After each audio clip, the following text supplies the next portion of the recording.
Ini kan masalah ekonomi nih.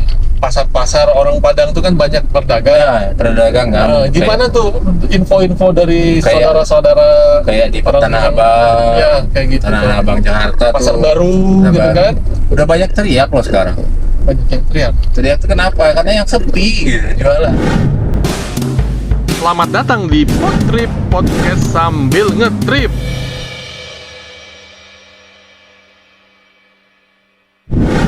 Gimana kabarnya Pak Roli? Ke podcast Indonesia soalnya. Bahasa Indonesia dong. Nggak ngerti biko orang-orang nggak bisa bahasa Minang. Nah, gimana nih? Alhamdulillah, Alhamdulillah. baik-baik saja. Waduh, Pak Roli makin ganteng saja. Pak Esit yang makin ganteng saja, makin berbadan. Waduh. Jadi guys, ini nih sahabat nih guys. Beliau nih dari Sumatera Barat guys. Aduh, pokoknya luar biasa. Nah, tahun berapa dulu ke Bandung? 2003 2003. sampai Bandung. Awalnya cuma nggak niat apa-apa sih ke Bandung, cuma mau apa ya, orang taman SMA nggak punya tujuan sebenarnya. Wah, kuliah ya, Pak Lori, kuliah kan dulu. Kuliah. Beliau ini lulusan Unpad guys. Jurusan apa dulu Pak Lori? Manajemen. Manajemen pemasaran. Manajemen pemasaran. Jago jualan. Enggak jago. Nggak jago. Kita nggak jago ngelobi. Tapi ada yang kejual juga lah. Itu mantap. Gimana perbedaan di Sumatera Barat sama di Bandung? Gimana rasanya Pak Roli? Jauh berbeda lah. Budaya pasti berbeda. Secara kehidupan pasti berbeda. Kehidupan di kota besar sama kota kecil itu berbeda banget. Secara budaya pasti beda banget. Dan kita harus penyesuaiannya harus cepat lah di sini, apalagi kota sebesar ini gitu. Masuk ibu kota provinsi ya Bandung ini kan. Ya. Kenapa Pak Roli ke Bandung? Nggak ke kota lain gitu? Nggak ke Jakarta, nggak ke Jogja, nggak ke Surabaya? Faktor utamanya mungkin keluarga kali ya. Keluarga, jadi kakak tuh ada dulu awalnya udah ke Bandung 2001. Jadi ikut aja sebenarnya. Oh, ngikut aja. Jadi lihat kakak udah ke Bandung, jadi ikut-ikutan ke Bandung. Ikutan Bandung. Oh. Semuanya ikut-ikutan. Yang namanya anak taman SMA tuh awalnya dulu mungkin nggak punya tujuan gitu. Gak ada, mau tujuan hidup kemana nih? Mau ke kuliah ke, kerja ke, apa? Nggak punya tujuan. Ini biasanya nih guys, kalau kita ngobrol doang nih pakai bahasa Minang guys, jadi Agak kaku gitu. agak kaku apa gitu guys. Nah, Kaku gimana gitu. nah sekarang kan udah di Bandung tuh Pak Loli. Udah berapa ya? 20 tahun ya? Oh, 20 tahun loh. Waduh, Udah mau setengah hidup di sini, Pak. udah mau setengah hidup ya. Setengah hidup. Kalau di asalnya di mana dulu Pak Loli? Bukit Tinggi. Waduh, orang Bukit Tinggi, subscribe. Apa perbedaan Bukit Tinggi sama Bandung Pak Loli? Ini beda budaya pasti. Beda budaya. Oh iya, Kehidupan pasti beda. Dengan dari segi ekonomi pasti beda. ekonomi beda, kehidupan beda. Kenapa banyak orang Bukit Tinggi ke Bandung Pak Lori? Bisa jadi karena mungkin hawanya, cuacanya mirip-mirip ya. Mirip-mirip ya? Mirip-mirip. Kalau di Bandung ini agak kebagi, jadi kayak Bandung Utara tuh lebih dingin, sama lah kayak Bukit Tinggi. Jadi kalau sekarang kan tinggalnya di Bandung Timur nih, nah jadi agak lebih panas, agak lebih, kata orang Bandung, agak haredang. Haredang. Hardang. Nah, katanya ada yang bilang nih Pak Lori, orang Padang tuh pelit Pak Lori. Waduh, Benar nggak tuh Pak Lori? waduh. Hah? Kayaknya itu udah lama banget tuh orang bilang orang Padang pelit. Kayaknya enggak deh. Enggak. Semuanya tuh punya perhitungan dalam hidup. Oh, jadi orang Ada Padang, hitungannya gitu. orang Padang tuh perhitungan gitu. Iya, ada hitungan gitu, bukan perhitungan. Jadi semuanya ada kalkulasinya lah. Maksudnya nggak mungkin dong kita hidup dengan ngikutin gaya lifestyle yang nggak jelas gitu kan. Oh, Terus iya. Terus kita kalau pas kita punya uang dan bisa traktir teman ya traktir aja, nggak usah dibilang pelit atau wah orang Padang pelit karena masih bisa traktir nih, siapa bilang. Oh, gitu. Jadi nggak berat, bukan nggak semuanya kali ya Pak Nggak Roli ya? semua, Oh, nggak, iya. tergantung orangnya. Bagi pelit berarti nggak akan kaya dia. Pak Roli makan ini Bapak Ibu dari Minang dua-duanya ya Pak Roli ya? Dari Minang dua-duanya, pure Minang. Kalau Bapak orang mana Pak Roli?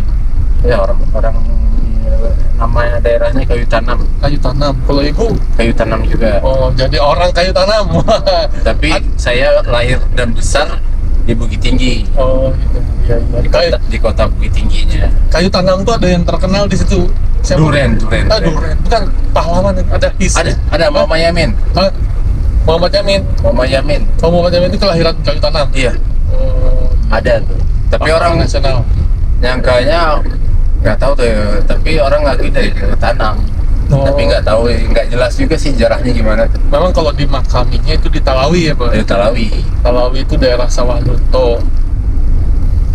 Ngomong-ngomong orang Padang nih Pak Roli, kenapa orang Padang tuh banyak yang dagang Pak Roli? Ayo. Mungkin apa ya? Mungkin dari dulunya kayak gitu juga ya. Nggak tahu juga sih kenapa sih orang Padang itu pada berdagang. Mungkin ya itu apa ya? Mungkin faktor besar pengaruhnya dari agama juga kan. Kemudian faktor sebagian besar kan daerah Minangkabau itu kan Islam gitu, Muslim. Jadi banyak kan karena faktor agama yang kuat di sana, mungkin jalan yang diambil tuh berdagang. Kan dari 10 pintu rezeki itu kan 9-nya di dagang. Betul, betul. Nah, Punya bisnis. pertama kali ke Bandung tuh Pak Lori, itu lidah langsung bisa menyesuaikan dirinya. Enggak, tidak.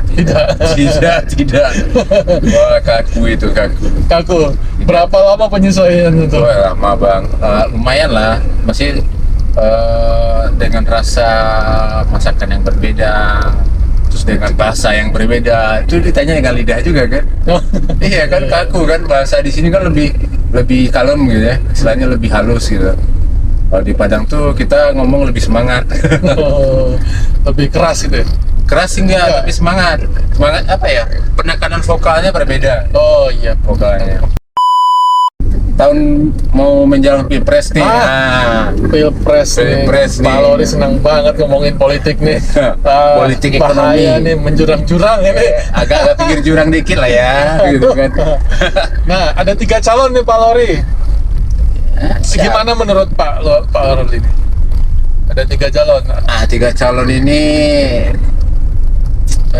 Sekarang kan tuh Pak Anies tuh udah ada calonnya tuh, wakilnya. Muhammad Iskandar, Ah, Caimin. ya. Kalau Pak Prabowo belum ya Pak Lori ya? Belum. Sama Pak Ganjar Pak pun Ganjar belum ya? belum deklarasi mereka kan. Ah. Jadi kita lihat nih siapa 3 calon ini.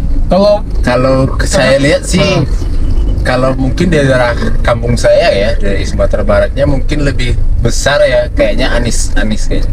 Anies Baswedan kayaknya. Karena mungkin faktor apa ya? Pak Lori langsung aja Pak Lori.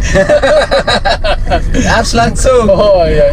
Harus pilihannya harus langsung kemana, arahnya kemana. Waduh, berarti saya besok harus bawa orang dari calon yang lain. Podcast di sini. Oke deh, lanjut Pak Lori. Kalau di kampung kayak gitu mungkin, tapi kalau dari segi pilihan pribadi ya tetap Bella itu tetap Anies juga kayaknya. Sementara ya. Oh, sementara. Masih Karena bisa berubah. Bisa berubahnya karena ada sesuatu. Contohnya mungkin faktor pertamanya dari ulama ya. Kita kan dalam hidup kan sekarang yang menunjukkan jalan tuh apa ya? Kita belajar agama ya dari ulama kan gitu. Jadi kita kan apa ya? Jadi Panutan. Jadi kita hidup ada merujuk pada Al-Quran dan hadis. Ya, itu kita tahu dari ulama kan, gitu, menyampaikan kepada kita dakwahnya. Jadi adalah salah satu ulama yang saya tunggu-tunggu nih. Siapa tuh? Dari dia. Siapa? Kalau disebut nanti di ban ya kayaknya. Ya udah jangan Bahaya ya kan? jangan Pak Lori. Tapi itu ulama yang benar gitu. Jadi sekarang gini aja. Inilah ulama yang dibenci sama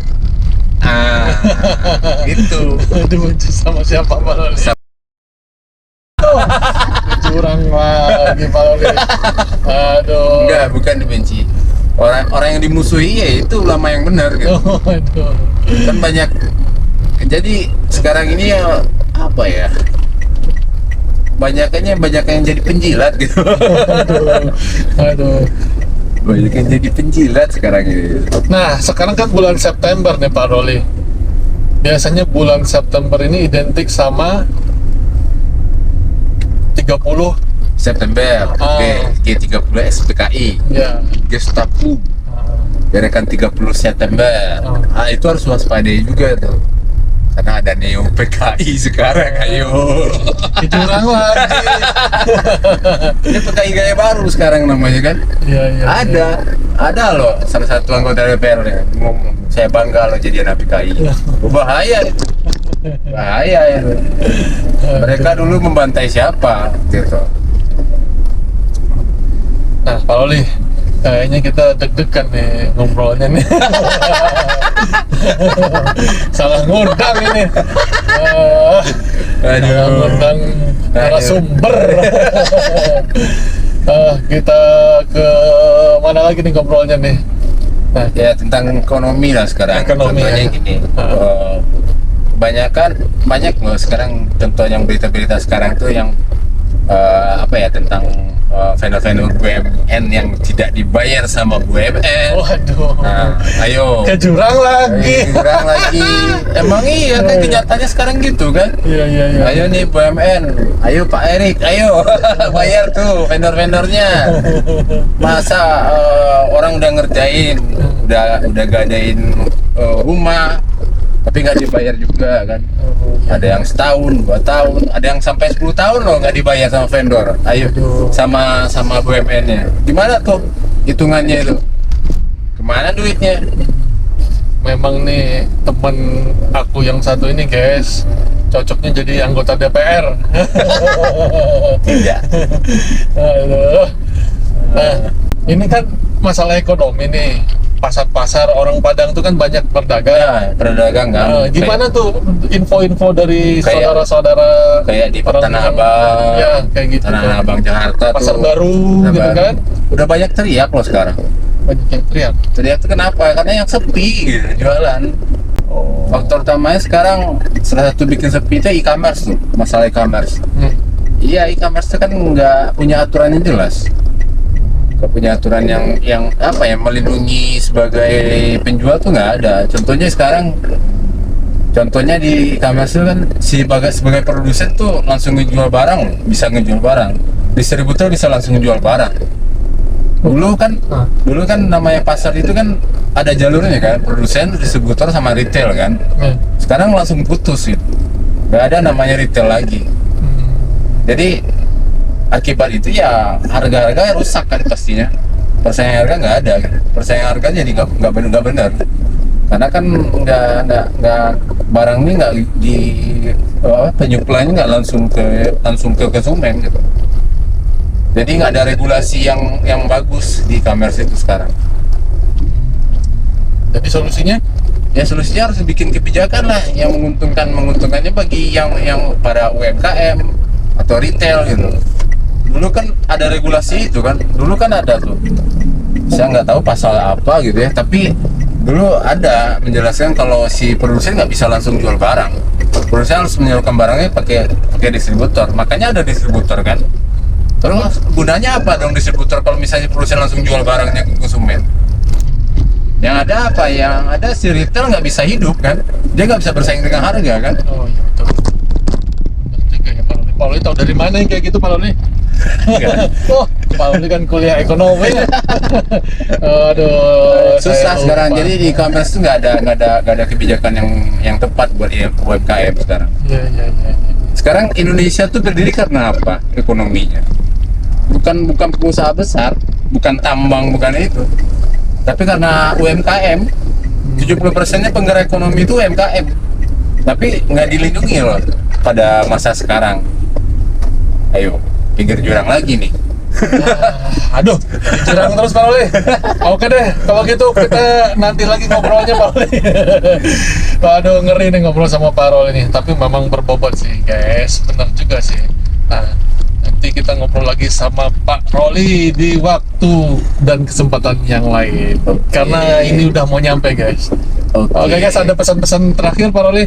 Ada Nggak pesan-pesan ada yang sih mau pesannya. disampaikan gitu buat Tapi itu buat kan mau pilpres nih, pilihlah pemimpin yang benar-benar memihak ke rakyat, yang mau perubahan dan apa ya, ada kontinuitasnya dan perubahannya bagus lah. Buat rakyat ya, bukan buat golongan doang. Itu aja. Oke, terima kasih Pak Roli. Oke. Wassalamualaikum warahmatullahi wabarakatuh. Waalaikumsalam.